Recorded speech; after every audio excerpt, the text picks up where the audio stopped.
ओम श्री गणेशाय नमः। जय श्री बालाजी। मैं सुचिता त्रिपाठी आपके अपने चैनल शाश्वत योग में आप सभी का दिल से स्वागत करती हूँ।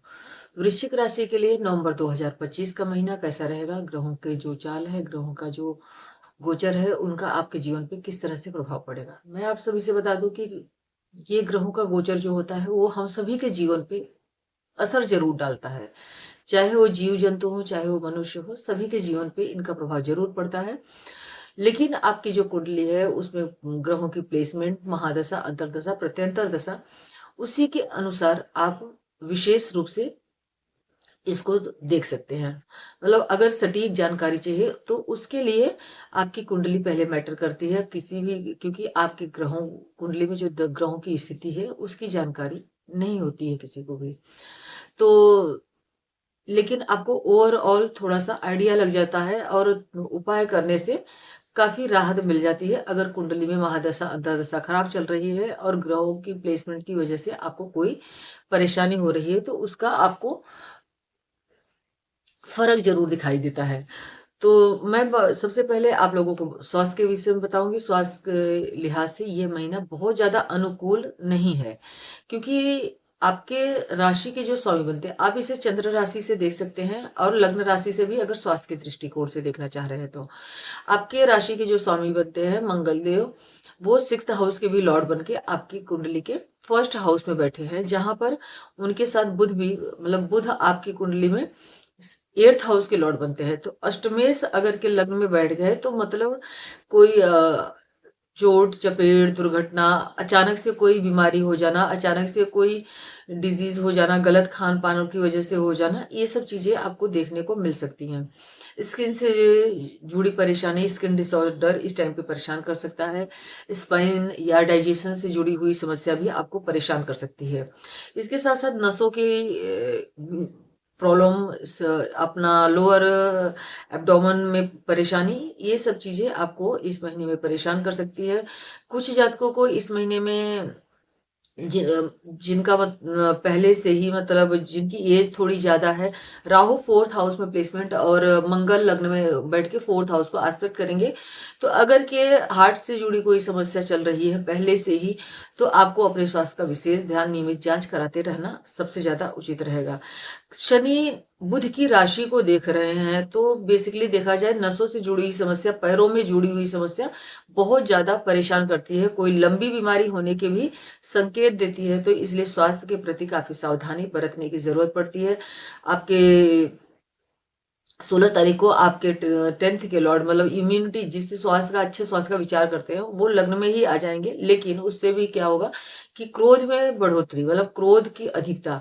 इसके साथ आंखों की से जुड़ी समस्या, अभी जैसे 16 तारीख के पहले, जब तक सूर्य अब राशि परिवर्तन नहीं किए हैं, तब तक आंखों से जुड़ी हुई समस्या भी बुजुर्ग जातकों को, या जिनको कुछ आंख से दिक्कत है, उनको चश्मे आदि के नंबर बढ़ना, आंखों में जलन, इन सब तरह की परेशानी भी देखने को मिल सकती है। तो गलत खान पान से बचे, अपने स्वास्थ्य का इस बहुत ज्यादा ध्यान रखें। योगा, मेडिटेशन, ध्यान आदि का सहारा लें। वॉक जरूर करें, क्योंकि वॉक करने से नसों से जुड़ी हुई जो प्रॉब्लम होती है उसमें काफी राहत देखने को मिलती है। अब अगर बात करें एजुकेशन की, तो एजुकेशन के लॉर्ड बनते हैं गुरुदेव। आपके 2nd हाउस के और 5th हाउस के दोनों के लॉर्ड गुरुदेव बनते हैं, और गुरुदेव आपके 9th हाउस में उच्च के हो जाएंगे। गुरुदेव 9th हाउस में उच्च के होंगे 11 तारीख को, लेकिन उससे पहले ही बुधदेव उच्च के हो जाएंगे। तो सॉरी, उससे पहले बुधदेव ही वक्री हो जाएंगे, और गुरुदेव तो उच्च के हैं, गुरुदेव भी वक्री हो जाएंगे 11 तारीख को। तो ये पंचमेश का वक्री होना प्लस बुद्धि के देवता बुध का वक्री होना बहुत ज्यादा स्वास्थ्य की दृष्टि से अच्छा नहीं होता, क्योंकि बुध आपके लग्न में ही बैठे हैं, आपके अष्टमेश है प्लस आपके लाभेश भी हैं।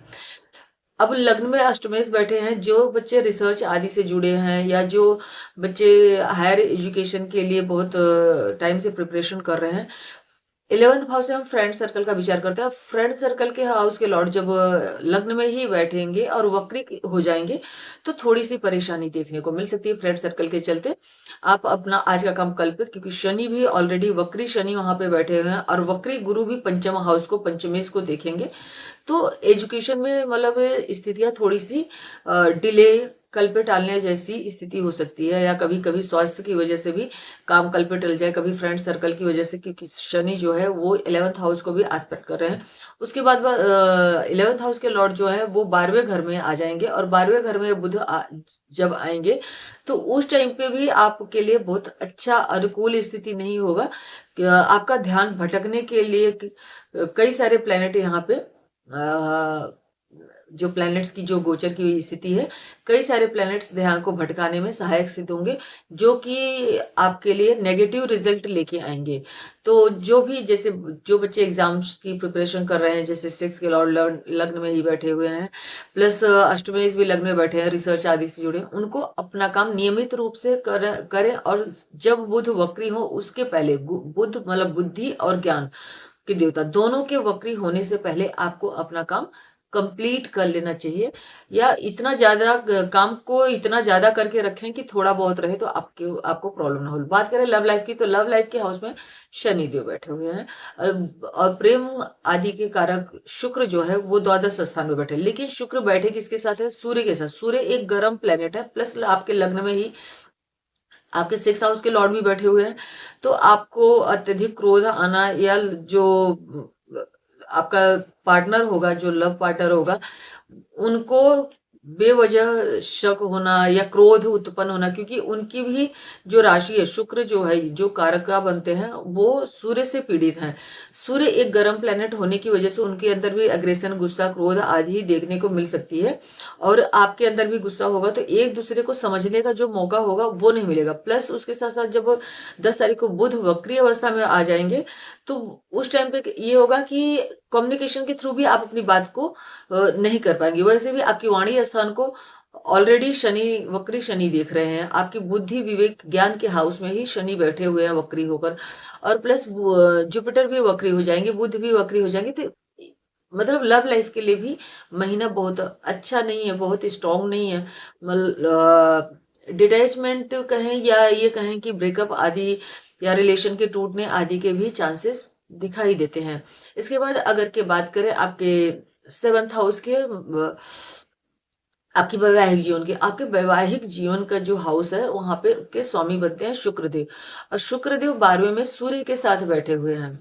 तो सूर्य एक सेपरेटिव या प्लेनेट है। सूर्य, मंगल, शनि, राहु, केतु, इनको इनकी दृष्टियों को या इनके साथ जो कारका बैठ जाते हैं उसके लिए बहुत अच्छा नहीं है, मतलब वैवाहिक जीवन के लिए अच्छा नहीं है।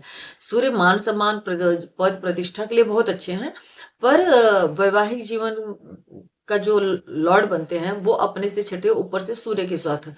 तो वहां पे स्थिति ये बनती है कि लाइफ पार्टनर, 12वां घर हमारा हॉस्पिटलाइजेशन आदि का होता है, तो लाइफ पार्टनर को हेल्थ से जुड़ी कुछ समस्या हो सकती है, वो बीमार हो सकते हैं, या किसी भी वजह से एक दूसरे के प्रति डिटैचमेंट फील होना, या उनका आइसोलेशन में जाना, उनका आपसे बहुत बातचीत नहीं रखना, और प्लस आपकी वाणी बहुत तीख तीक्ष्ण रहे, आपके अंदर भी क्रोध की अधिकता रहे, तो वैवाहिक जीवन के लिए बहुत खराब महीना बोल सकते हैं। या अगर कुंडली महादशा, अंतरदशा, प्रत्यंतर दशा बहुत अच्छी चल रही है, तो ठीक ठाक महीना बोलेंगे। मतलब जिनका बहुत अच्छा चल रहा था उनको भी थोड़ा सा डिटैचमेंट फील हो, एक दूसरे के प्रति शक, सुबह, या एक दूसरे की प्रति भावनाओं की कद्र नहीं करना, तो लड़ाई झगड़े की योग दिखाई देता है। क्योंकि मार्स जो है वो आपके 7th हाउस को ही नहीं, जहां पे राहु बैठे, चौथा घर, कुटुंब, मतलब सॉरी, आपका जो पारिवारिक सुख, वहां पर राहु ऑलरेडी बैठे हुए हैं।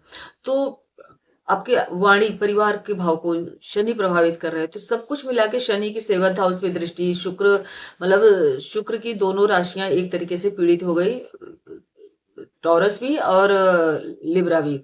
और वहां पे सूर्य के साथ शुक्र का बैठना किसी भी लिहाज से वैवाहिक जीवन के लिए अच्छा नहीं है। हो सकता है कि कुंडली बहुत स्ट्रांग रहे, तो लाइफ पार्टनर को हेल्थ से जुड़ी हुई समस्या देखने को मिल सकती है। बिजनेस, व्यापार के लिए भी बहुत अच्छा नहीं कह सकते। 10 तारीख तक, जब तक बुध वक्री अवस्था में नहीं है, तब तक अगर के मतलब अष्टमेश लग्न में है, आप थोड़ा सा ज्यादा हार्डवर्क करते हैं, ज्यादा मेहनत करते हैं। शनि वैसे ही आपके लाभ भाव को, मतलब बुध की राशि को देख रहे हैं, और इसके साथ साथ आपके अष्टम के लॉर्ड के बुध आपके लग्न में ही बैठे हुए हैं। तो ये कह सकते हैं कि ये महीना जो है ओवरऑल बिजनेस के पॉइंट ऑफ व्यू से भी बहुत अच्छा नहीं है, क्योंकि बुध से ही हम बिजनेस का, व्यापार का विचार करते हैं। सूर्य ऑलरेडी लग्न में 16 तारीख को आ जाएंगे, उससे आपके अंदर भी अग्रेशन, क्रोध, गुस्सा, बात को अपनी समझा नहीं पाना, क्योंकि शनि जो है वो आपके सेकेंड हाउस को देख रहे हैं। फिर वाणी के कारक बुध और व्यापार के कारक बुध वो वक्री अवस्था में हो जाएंगे। आपके पंचमेश, धनेश, गुरु भी वक्री अवस्था में हो जाएंगे। तो बिजनेस के पॉइंट ऑफ व्यू से भी बहुत अच्छा महीना नहीं कह सकते हैं। हाँ, 10 तारीख तक फिर भी स्थितियां ठीक रहेंगी, अच्छी नहीं कह सकते, ठीक रहेंगी। उसके बाद नवंबर का महीना जो है, थोड़ा सा ग्रहों का जो गोचर है वो फेवरेबल नहीं कह सकते इसको, फेवरेबल नहीं है बेसिकली। अगर के बात करें आपके कर्म स्थान की, कार्यस्थल की, तो आपके 10th हाउस में केतु बैठे हुए हैं। केतु किसी भी चीज से डिटैच करते हैं। सूर्य लग्न में आ जाएंगे, सूर्य आपके दशमेश मतलब कर्मेश है और वो लग्न में आएंगे, तो उनका जो लग्न में आएंगे तो पंचमेश वक्री होकर उनके ऊपर, धनेश पंचमेश गुरु वक्री होकर उनके ऊपर दृष्टि डाल रहे हैं। तो उससे क्या होगा कि आप जो है मतलब जिनकी कुंडली बहुत स्ट्रांग है, उनको तो सरकार से प्राप्ति, गवर्नमेंट जॉब में प्राप्ति, थोड़ा सा गेन मिल सकता है। लेकिन जिनकी कुंडली वीक होगी, उनको जॉब छूटने या ट्रांसफर आदि के भी योग, दूसरी जगह ट्रांसफर हो जाना, इस तरह की परेशानियों का भी सामना करने को मिल सकता है। उनके पीठ के पीछे उनकी मतलब जैसे पॉलिटिक्स, ऑफिस पॉलिटिक्स आजकल रहती है, तो उन सब समस्याओं का भी सामना आपको करने को मिल सकता है। करना क्या रहेगा? उपाय के तौर पर आप हनुमान चालीसा का पाठ, हनुमानाष्टक का पाठ सुबह शाम दोनों टाइम हनुमान जी को तिल का तेल जलाकर उनके सामने दिया जलाकर फिर उसके बाद सुबह शाम करें। 3-3 बार करेंगे तो बहुत ही बेहतर है। उसके बाद ओम नमो भगवते वासुदेवाय मंत्र का जप करें। पीपल के पेड़ में 1 लोटे जल में थोड़ा सा हल्दी, थोड़ा सा पीला फूल आदि डाल के, थोड़ी सी चने की दाल, पीपल के पेड़ में वहां पे उनको जल अर्पित करें, ओम नमो भगवते वासुदेवाय का मंत्र बोलते हुए। साथ में कुछ मीठी चीज घर से बना के लेके जाएं, उसका भोग लगाएं। ये छोटे छोटे उपाय से प्लैनेट्स की जो बहुत अत्यधिक नेगेटिविटी है उससे आपको राहत मिलेगी। वीडियो पसंद आई हो तो प्लीज वीडियो को लाइक कीजिएगा, चैनल को सब्सक्राइब कीजिएगा, अपने फ्रेंड्स और रिलेटिव्स के साथ शेयर अवश्य कीजिएगा। अगर कि आपका कोई सुझाव है तो कमेंट बॉक्स में अपना सुझाव जरूर दीजिए, क्योंकि आपका जो सुझाव है वो पॉजिटिव हो चाहे नेगेटिव हो, मेरे लिए बहुत मायने रखता है। तो अपना सुझाव जरूर दीजिए। श्री हरि विष्णु आप सभी का कल्याण करें। बहुत बहुत धन्यवाद।